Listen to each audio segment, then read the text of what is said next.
For coming today. We've got a sign up sheet down here. If you could just sign in, and we've also got copies of the two ordinances that we're going to be talking about. If you want to get copies, you're welcome to.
Good afternoon, everyone. Today is Thursday, August the 12th, and the time is now 1 o'clock, and we're here today at City Hall to discuss a couple of ordinances we want to make sure everybody is familiar with. These both involve alcohol licensings, and one of them involves bars and clubs as well, nightclubs. So what we'll do is we're going to make a brief presentation of a couple of items by our county attorney. After he completes that, he'll do that by PowerPoint. Anyone who wishes to have any questions in that regard, we've got some a sign-in sheet up front, and we'll ask you to go to the podium. But there are two items up here, two exhibits that you need to look at. One of those is the alcohol code for Sunday. The other one's the floor amendment on two ordinances we passed this last couple months ago that went into effect on July 1st. So we're going to explain those to you, give you an opportunity to ask any questions that you may. Those of you that are watching from home or your other business, this will be our last informational session. This law has already gone into effect, and this is just purely for educational, make sure that everybody understands what the law says and what the requirements are. So I'd like to welcome you here to City Hall for this informational session. At this time, I want to turn it over for a PowerPoint with our senior county attorney, Michael McNeil.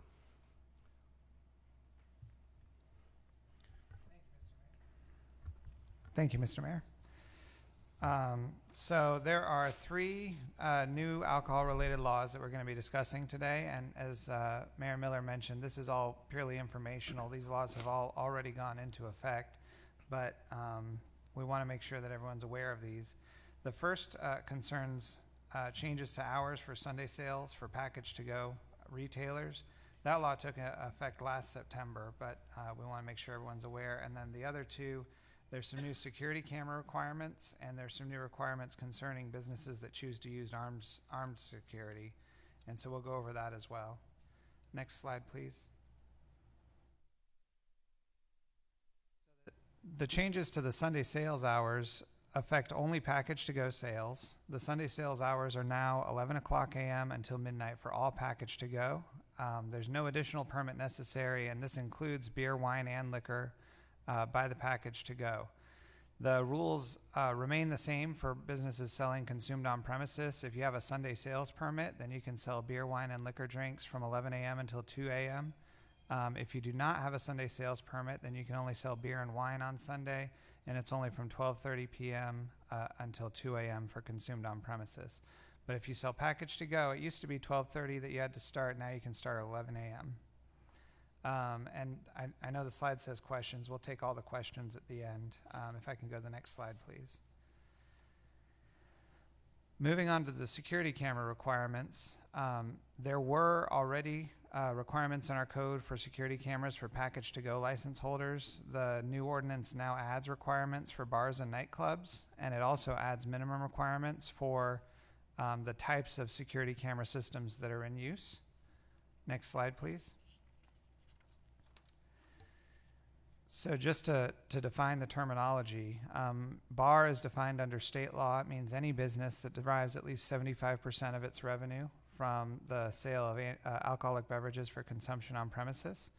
And a nightclub is defined in local law, and that's got a checklist that the definitions below are required. If it meets all of these, then it's a nightclub under local law. If the business directly or indirectly charges patrons for admission, that includes cover charges, membership fees, minimum drink orders. That also includes you don't have to charge every patron. For example, if you're charging cover to the men and no cover to the women, you're still charging cover to some of your patrons, and so that's an admission charge. If you charge cover on Saturday nights but not on Friday nights, you're still charging to some of your patrons. That's an admission charge. The business is licensed to sell alcoholic beverages for consumption on premises. The business provides entertainment using amplified sound, live music instruments, or live amplified human speech, some sort of entertainment that uses speakers or amplified sound, and that the business does not provide enough seats for everyone viewing the entertainment to sit. So you've got some sort of pit area or some sort of dance floor area or something like that where the people that are enjoying the entertainment you offer are standing. Lastly, the business does not earn at least half of its annual revenues from the sale of prepared meals or the renting of hotel or motel rooms. If you're a bona fide restaurant or a bona fide hotel or motel, then by definition you're excluded and you're not a nightclub. Next slide, please. So there's a requirement in this ordinance that concerns the number of cameras that each business has to have, and that number depends on the operations of the individual business. If you sell alcohol by the package to go, then you're required to have enough cameras in place to capture the face and clothing of anyone entering through any public entrance or making a purchase from the business. So that would be, the doorways and the cash registers. If you're a bar or a nightclub, you need enough to capture the face and clothing of anyone entering through any public entrance. Also, anyone standing outside of the business but within 50 feet of any public entrance. So that's within the doorway and 50 feet in any direction outside of the doorway. Making any purchase from a fixed point of sale. So that would mean anyone making a purchase from a bar, from a cash register. That wouldn't necessarily include table service, or if you have waiters, waitresses making floor service. And then anyone that's on a dance floor or on a similar area. And going on to the minimum specifications, the camera system itself has to have these qualities in order to comply. This is relating to the quality of the image and the quality of the video that's captured by the camera system.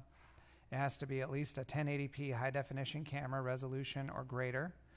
It has to have a minimum frame rate of 15 frames per second. It has to produce clear images of people and faces using the actual lighting conditions used inside and outside the business. And so actual lighting conditions, that includes anything that you may have as far as effects that are going on inside the business. If you use dim lights, strobe lights, black lights, laser lights, if you use any kind of fog or smoke machine, you need a camera system that can still see what's going on inside of your business. The cameras must record the images in a retrievable format to tape, film, or digital media in a format that can be stored and enlarged, and it has to be kept for at least 30 days. So a lot of camera systems, they'll have a hard drive attached to them these days, and the capacity of the hard drive is based on the camera system. You need a large enough hard drive to keep at least 30 days worth of footage. And then once it's over 30 days, then you can write over it. And the cameras have to be kept clean enough that there's no dust and debris that interferes with the images. I'll also add, if you have an older camera system and you don't meet these requirements, then the ordinance requires you to upgrade your camera system. So if you currently have a 720p camera system, you need to get a 1080p definition camera system. If you only have a hard drive that can hold for a week's worth of video, you need a 30-day video system.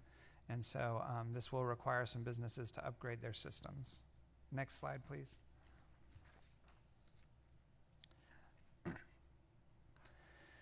So as far as inspecting and reviewing the camera systems, the Sheriff's Department Outreach Division is responsible for verifying that the camera systems comply, and they do that as part of the alcohol license application process. If you want someone to come and inspect your camera system and see and verify that it complies, you can call the number that's on the screen right now, 803-2710, and there'll be an officer that comes out and inspects your camera system, and they can confirm that it complies for you or let you know what you need to do to make it compliant. As Mayor Miller mentioned earlier, this law is in effect right now, and non-compliant businesses, owners, or agents can be cited. The general penalty that's in our code of ordinances for any violation of code is up to $1,000 fine or up to 6 months in jail. And there's also the right for the commission to take action against the offending business's alcohol license, including suspending or revoking the license. Next slide, please. Next slide, please. So moving on to our third topic, which deals with armed security. There are new rules that govern the use of armed security staff at bars, nightclubs, and alcohol special events. I want to emphasize to everybody that no business is required to employ or use armed security. These rules are only in effect if you choose to use armed security at your business. Armed security is anybody that has job duties that include protecting a person, any person in a business from death or bodily harm, or preventing or breaking up fights between or involving patrons. So where it says job duties that include, if 5% of the person's job duties involve taking these actions, then their job duties include. If it doesn't have to be that their sole job is preventing fights or protecting people from injury. And anyone in the business means anyone, means managers, employees, patrons, anybody. The other requirement for the definition of armed security is that the person has suffered, permitted, or required to carry a firearm on the job. I believe permitted and required are self-explanatory, but I want to get into the meaning of suffered. That means that if you have a rule in your business that says, I don't want my bouncers, I don't want my security carrying a firearm on the premises, and they do anyway, they have one, and they're not allowed to, they're still considered armed security for purposes of this ordinance. You have a duty as a business owner to know whether your guards, whether your security staff are armed or not. And if they're armed and they're violating your own operating rules, you have a duty to get them to put their firearm away, or else you have to come into compliance with this ordinance. There are no new rules regarding security staff if your security staff does not carry a firearm, or if the only staff that carry firearms are post-certified peace officers. If you're hiring off-duty peace officers to work security at your business, this does not apply to you. If all of your bouncers, all of your security staff are unarmed or not carrying a firearm, then this does not apply to you. This is only businesses that choose to have armed security. Next slide, please. So if you do want armed security at your business, there's a few requirements that apply. The first is that the employer of the security staff, whether it's you as the business owner yourself or whether it's an independent contractor that you hire to provide security at your business, the employer of the security staff has to be licensed as a private security business by the Georgia Board of Private Detectives and Security Agencies. Anyone that's working as armed security has to be individually licensed as a security officer. This is also known as a blue card by the Georgia Board of Private Detectives and Security Agencies. The way that the state law works for registration of security officers is that the registration for each individual is tied to a single employer. And so if someone goes and gets a registration as a private security business and they hire a security officer, those two registrations are united in the state board licensing database. The person that's working as a security officer, if they want to go work at another location as a security officer, they have to register that second employer also as a private security business, and they have to update the state board that they're working for that business. And so anyone that's hiring anyone to work as a security officer has to be registered with the state board as a private security business. The licensing process, it includes training requirements which have to be completed in order to receive and maintain these licenses, and that's something that the Georgia Board of Private Detectives and Security Agencies can give information about. Next slide, please. So once the licensing part is complete, no business can use armed security unless they file a copy of their private security business license, all security officer licenses, and the names and date of birth of all the armed security with the Alcohol Licensing Division of the Tax Commissioner's Office. Essentially, you just have to tell us who is it that's going to be working as armed security. You have to tell us that you're using armed security. If you have any new hires that are coming on to work as armed security, you have to let us know that they're going to be there and they're going to be working as armed security before they start working while armed. Businesses will have to certify every year whether they're going to use armed security in the following year or not. That's going to be part of the alcohol renewal packet that goes out every year. And you can say you're not going to use armed security and then change your mind, but if you change your mind midway through the year, you have to update us and let us know, and you have to register. Give us a copy of your license, tell us who your security officers are, give us a copy of their license as well.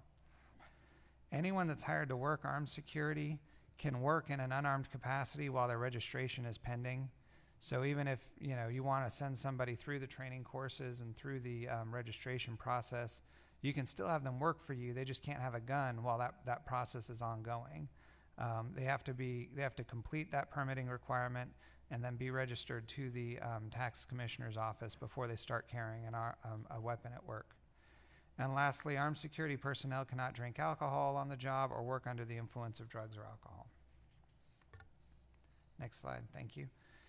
So as far as enforcement, the employers are responsible for knowing whether their contractors or employees are armed. This means that every alcohol licensee that's running a bar or nightclub has a duty to know, does my staff have a firearm on them? If a violation is found on your premises, whether using employees or contractors, both the individual security worker that's in violation, and the business can be cited, and alcohol or action can be taken against the business up to and including revocation of the alcohol license. If there's a special event going on, then the alcohol license holder for the event can be prohibited from holding future special events, and the location where the special event occurred, even if they don't have an alcohol license, can be prohibited from hosting any special events for other alcohol licensees for up to 2 years. Next slide, please. So here's the information about the Georgia Board of Private Detectives and Security Agencies. Anybody that has any questions, they're under the Secretary of State's Professional Licensing Board. Their phone numbers are on the screen, and the website, the link to their address is on the screen as well. If you want to get that URL, you can visit their website, or you can Google Georgia Board of Private Detectives and Security Agencies and find out all the information about how to become registered and licensed through them. Mr. Mayor, that concludes my presentation. Thank you, Attorney McNeil. As we mentioned earlier, this ordinance in particular dealing with the firearms, armed security, and the cameras passed this commission on March the 2nd of this year. So we're several months into that. It took effect legally on July the 1st of this year. So we've had several months for everybody to get educated on that. We wanted to be open and transparent and have this informational session for everyone to know, because as you can imagine, there's about to be some enforcement. So we wanted everybody to know when we come in there, I say we as a body, the sheriff or whoever agency is going to be handling that at the appropriate time, there are no surprises that you didn't know you had to have this camera, or you didn't know that you had to have this permit for security. So you're formally put on notice on March the 2nd. Began on July 1st, and we're telling you once again, we had a hearing this past Tuesday, and we're having one today. This is your opportunity to ask questions to clear up any inconsistencies, because we don't want to run into those issues when they come into your place of business and shut you down, issue a citation, or stop the business, or pull your alcohol license. So this is an opportunity for you to ask those questions to clear up any inconsistencies you may have, or any questions you may have prior to the enforcement. We're not going to tell people when we're coming in there for enforcement. Of course, that wouldn't be the smart thing to do, but you can better bet that it's going to be systematic, it's going to be often, and it's going to be unannounced to make sure we keep everybody in check. And we all know that we all want to do this. Everyone wants to protect their employees as well as the safety of the patrons that are coming in there. We believe this ordinance is something that the commissioners wanted to do, that's fair and process, and we're going to treat everyone in every location equally under the law. So this is your opportunity. If you have any questions at this time, I'd ask you to approach the podium, identify your name, and ask the question, and we'll be happy to provide an answer at that time. If for some reason we can't do that, we'll get your information and respond to you later. So if anyone has a question, if you'll please approach the podium at this time.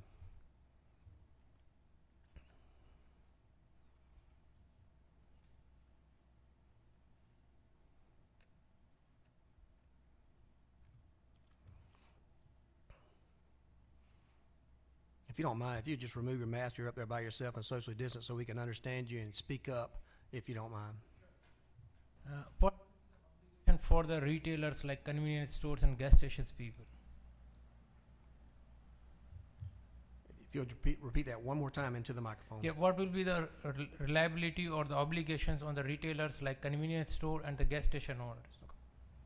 What kind of camera system and how have they manage this new code? So the minimum requirements for the camera specifications applies to all package-to-go licensees, and it applies to all bars and nightclubs. The camera system has to be a 1080p high-definition camera system or greater. It has to have a frame rate of 15 frames per second or better. It has to be able to produce clear images of the people and faces. For a convenience store, it's at the door and at every point of sale, so every cash register. And you have to be able to save the images, the videos, for at least 30 days.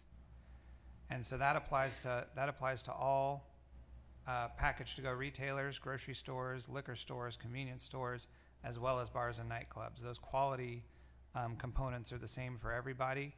The only thing that's different for the package-to-go is you only have to have cameras at your doors and at your points of sale, whereas the bars and nightclubs have to have cameras on the dance floor and outside of the public entrance for a 50-foot radius as well.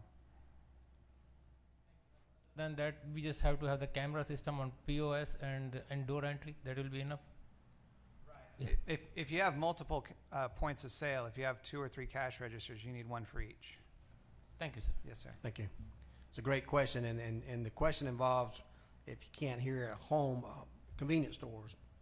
And the response is you have pretty much the same camera requirements at the convenience stores as you do the bars and the nightclubs, with the difference being is you may not have to have as many cameras because of the point of sale and the areas you're trying to capture there. Whereas a bar and a nightclub, every point of sale you have to have one. You can have multiple locations and 50 foot outside the door there as well.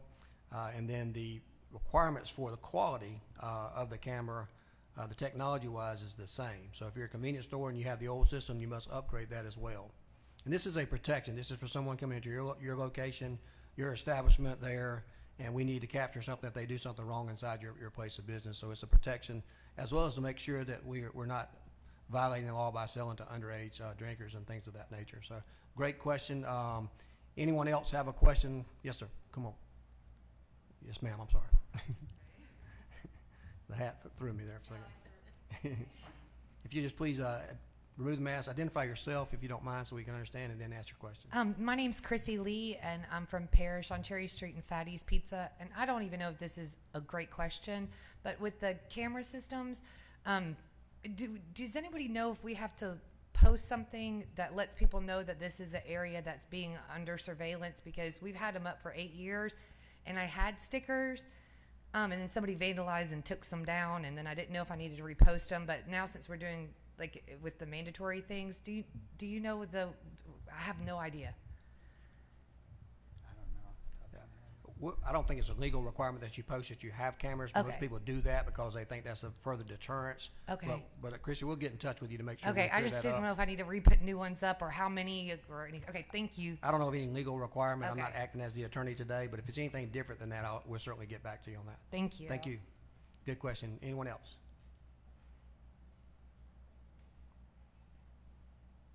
Again, a couple people walked in the room just a little bit late. We do have copy of the ordinances up front. This law did pass on March the 2nd, went into effect July 1st, and the reason we're having this is because we're about to start enforcement. So now's the time to ask those questions. Yes, ma'am, if you could just identify yourself, if you don't mind removing that mask so we can understand you, and go ahead and ask your question. Hi, my name is Macon-Bibb. I'm with Macon Crab House, and I wanted to know, because when you walk into our establishment, we have cameras, but we don't have them in like the in-between way between our lobby and our front door. Do we have to put cameras there? I think she's a restaurant, I think so. Yeah, I am in a restaurant, but we also have a very big bar inside of it. Do you have a license to sell package to go, or do you just sell for consumption on the premises? Consumption on the premises. So if you make more than half of your money from the sale of prepared foods, you're not a nightclub and you're not a bar. So the security cameras ordinance wouldn't apply to you. Okay. You're certainly welcome to put cameras in your establishment, and they may help you if there's anything that happens, but you wouldn't be covered under this. Okay, thank you. Yes, Thank you. ma'am. Another good question. Anyone else?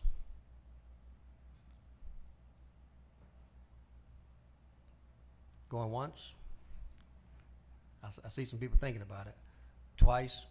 This is your last opportunity to ask the questions. Of course, between now and the time we start the enforcement, whenever that may be, if you have any questions, please contact our office to clear up any inconsistencies. Again, you can locate this information online, but we do have some hard copies here. And this is our effort to educate the community to prevent any future problems for code enforcement. Yes,